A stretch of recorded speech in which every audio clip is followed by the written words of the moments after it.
The Monday to Friday kusakuna H2 on NTV. Many basi tubatuze tuwo mukisako omuntu wabulijjo kuchogerako. But of course on a very sad note, every newspaper ina omwami ono James Mulwana, businessman, successful businessman. One of the MPs said he should be accorded a state funeral. Do you think it's I think he deserves it. Because he has done so much for Uganda and Uganda. In the spirit of respect for the dead, you should take a moment of silence. This is how we.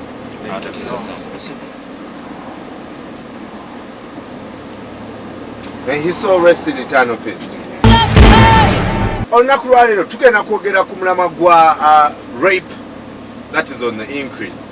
Buli wogula amawulire omukyala bamurapinze just bakutono. Today we are going to ask why are we having the increasing rates of rape in our society, but also how should people who rape be handled, and of course now we're going to advice on how you can help a rape victim recover from that trauma. Tugenda kwa tugera ku nsonga bwezichoka. Because I'll start a generic question because who has seen or dealt with a rape victim? Nze gwe nalaba gwe bakwa eyakwata bwe banjaga yali nyingi nga olabira ddala nga obwongo tali yekka nga kuba mwenge yali atamidde nnyo netulaba nga kyekyamuviirako okwegomba kiranga ne businga yasanga mukadde gwe yandikutte singa yasanga era yagwira kaana myaka 12. Yes.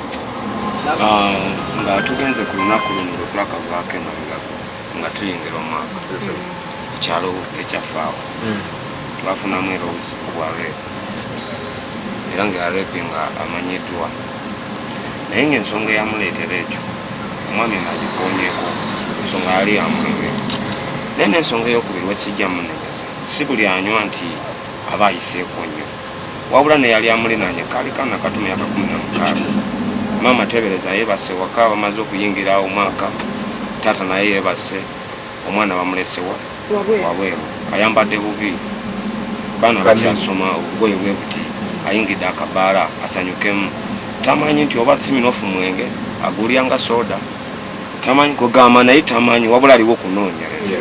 Frank Gashumba yakyogerako ku programu ku radio n'agamba tetujja kunenya baana obula tuyimirire ennyumba zadde. Abazadde bw'oba ovuwaka ng'oyambadde single arm ng'oli maama single arm omwana bakulaba agenda ne amulesi agenda time naye kati omusuubira agenda agule nti lugoye luwanvu maama abeerawo amulaba engeri gye yeebuliki nga yeekolako biki naye n'asigala mu mbeera eyo ovuwa ekyajja kujjamu ffe mu public ffe tuli basajja tulaba nnyo ebimuli tulinga njuki enjuki teyinza kuva wano n'egenda egwa ku jirikiti ng'ate eraba kasanifulawa kaliwali kalulu ebirina okujja kusanfulawo abazadde omwana nga alina okwambala bulungi agende n'omulembe gwa .com naye ate mubayisaako tegeeza kwambala mini ate ekiribwa ekiti maama tajja kwambala legingi akkiriza omwana okwambala legeza nno ajja gamba omwana wange naye alina okwambala legingi alage kyayinawo naye bamaama be basinze okwambala okuleeta empisa y'okwambala obubi. But what takes a man to rape? Nowadays abantu ebintu bebakozesa too much alcohol ali ku market every day we see different brands. Different brands, so these different brands are very very cheap that everyone can accommodate it. There's a guy recently who was in the papers, who was in the news. He has raped over 20 women. You're not breaking a record. Like abantu babeeramu daimoni babeeramu ebintu byabo byekika babeeramu ebintu babagamba batambula mu basamize babagamba ojja kukozesa omuntu ojja kukwata omuntu omalireko ebintu naye omuntu bwoba weekuumidde mu Katonda tosobola kukola ekintu ekyo. Is this a spiritual war? Bakiyita batya kintu kikwambala nogamba ono omukyala kamukwate kitwale biki ebyo ebyongedde amaddu. I think amaddu is kubanga ekintu kyoddaawo n'otakirowooleza nnaku 3 oba nnaku 4 wabula nekikwambala bumwambazi newayita sekendi za 3 saawa emu gwe ng'omaliriza ensonga zino kirabika muzimu bakulinnya bulinnya simanya kulabikola kubeera nga abantu talina mulimu n'ava ku makya talina kyakola talina na kyakulya kugalina ali awo ekyekivaamu ebirowoozo ebingi ennyo bw'asanga omukyala tugeze ng'ono agamba bw'ogaana okumpa sente z'olina ngenda kukwata abamu batekinga Viagra ne guno mubayita omulondo. Omulondo. Really? Yeah. Okay, mbalaga. Omulondo no gukuta business. Abataxi mbalaga nyone.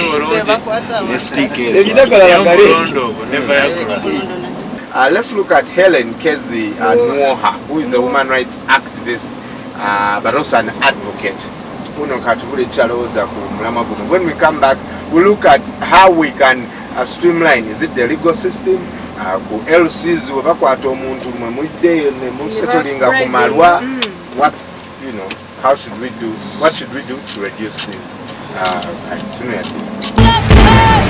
And majority of the findings has been that women have suffered sexual and gender-based violence, particularly rape. Rape, as we know it, is a situation where a man uses his male organ on a woman whom he doesn't really have any relationship with. There's been an increase in the occurrence of rape in Uganda, and our feeling is that the response is not really very, very good. We think that the judicial system is not responding very fast. Rape victims are not getting justice as fast as they should. Neither are the perpetrators being punished in a way that can reduce the incidents.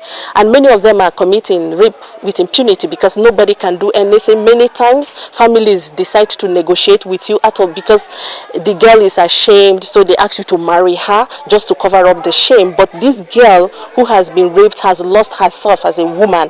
You know, her future has been destroyed as a result of the rape. Many times women suffer from physical destruction of their reproductive health organs. They are humiliated. Communities feel insulted, and many times this is done to insult the opposition in the war. We need to be tighter, you know, with the kind of punishment we give so that this can come out. But we have also found that we need to also research to find out why, so that we're able to have something very comprehensive. And the responsibility actually lies with the Ministry of Gender, the government, to bring in all stakeholders, civil society organizations, religious organizations, traditional institutions, to come up with a robust strategy that can help us to sensitize communities, engage with them, take action against perpetrators, support people who are traumatized, and we talk about this, you know, as a community, as people, and we see what we can do about it. What are some of the consequences you've seen, well, or had, that rape victims face? Some become mentally disturbed, while others lose interest in future marriage, and they develop bad attitude towards the opposite sex. Right. There are times get ruptured uterus, urinary diseases. The what? Urinary diseases. Okay. Like what? Candida. You can even be raped and you get AIDS.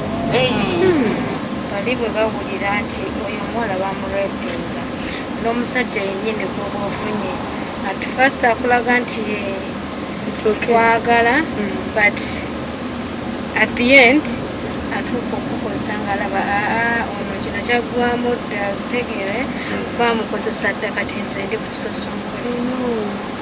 Now, in a case where you said some get mentally disturbed, or nagamba uterus can burst and you can't give birth, then you get pregnant and look at a child and keep looking at them saying result of rape, result of rape. Do you think the government has done enough to really to really punish and give the right, what should I say, the right punishment to rapists? Do you think the government is doing enough? No, it's not. It hasn't done enough. Why? Because whenever they report them, they go to police and police just get corrupted and they they take him to prison to death. By the time you reach home, the victim, you find the person at home. They haven't done enough. Families zimwe zitera okutuukibwako obuzibu bwe butyo.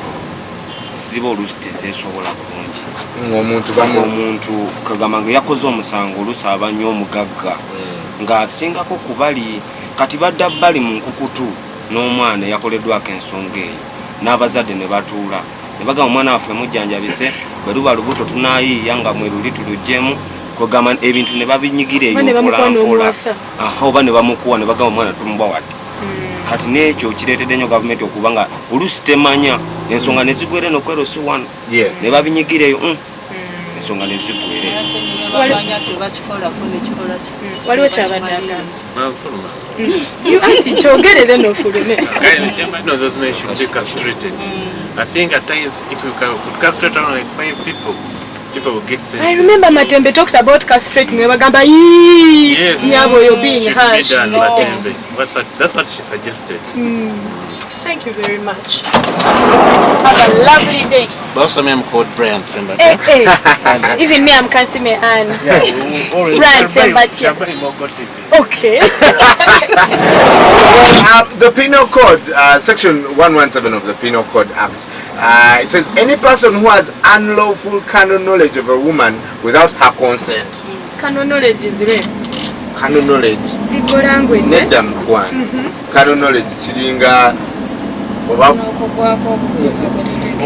nga gwe tutegedde nongwira nga ate tokkiriza.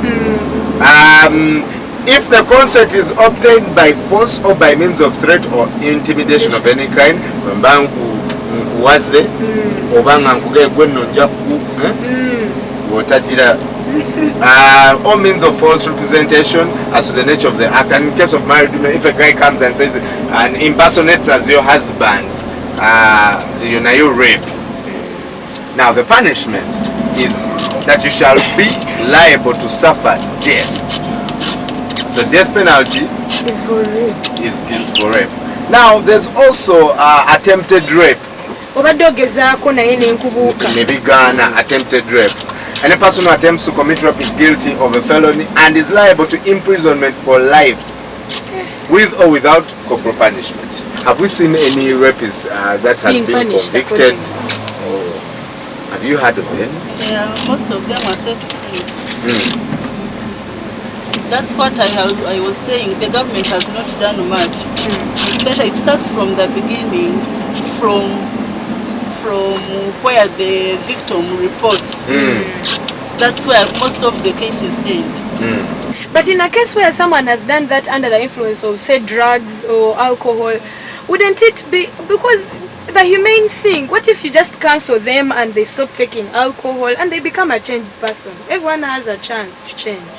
It's not only alcohol, but people have resorted to drugs. Bajja ne baleeta kati eddagala ly'abachina ne bagamba ile contesting gundi yagambye wamma eddagala ly'abachina likola contesting kati it's not only alcohol, they're using different drugs nga tebamanyi. Yes. What in your opinion would be another suitable punishment? Because obviously the death penalty wanerwawo okubeera implemented. Punishment tinandigambye naye still away punishment needs okubanga emala because bamwe babikolereyo mu byalo government batatuuka deep villages. For example, I myself am from Kisoro. Yes. Have you ever gone there? No. We are going there in June. Minibus is going there. Olimanya denti ba rapins omwana Ekisoro. Ate nabo tebabyogera. Olimanya denti no ba rapins omwana. Ensonga bazimalira waka. Ensonga bazimalira waka. Obanga wati bazimaliddeeyo ola kikoze naddukayo najjeno Kampala. Do you think it would help wabeerawo awareness kubanga like in northern Uganda this was done? Rape cases in northern Uganda zakendera tremendously in the past year. They lack sensitization. Kati tebajja kumanya bo babeereeyo oba obuli akikoledde eri naye olw'okuba nti tebasobola kutuuka mu ntiko ne boogera ekibaluma bijja kuggwereyo. Imagine she's raped, she thinks about AIDS, she thinks about pregnancy. Wandibaddengawo oba gavumenti nesawo ekitongole kisaawo emisomo nti bw'olepinga ofuna kino ne babuulira abantu nti okukwata ojja kukozesa maanyi go naye ojja kwesanga tubadde mulwadde bw'olepinze wasiriine nze bweba gavumenti oba ekitongole kyonna kyandigenze nga kibuulira abantu ebiyinza okuva mu kulepinga. Webali nnyo Ssebuka nkusabeko kubanga obudde gwalieka naawe bambi genda Facebook page yaffe Minibus Uganda, Twitter @Minibus Uganda otubule ekyolowooza. Police yalese form 3A for to help in rep bakwata, especially evidence. Don't wash it. I know it's traumatic, but rush to the nearest police station. Bakwe form ekitwale ku midwife oba any medical practitioner baku examining batwale evidence mu court kubanga ne police naye ebula evidence whether you are raped. Ebintu ebityo twajogerako eyo form 3A. Of course tujja kudda twogere ku bintu bino and namwe mutubulire kitemuloza kumama. And the recovery of rape victims begins with you. You don't victimize them. Naita onogamba olikwe bakwata. It starts with you empathizing with them. Right.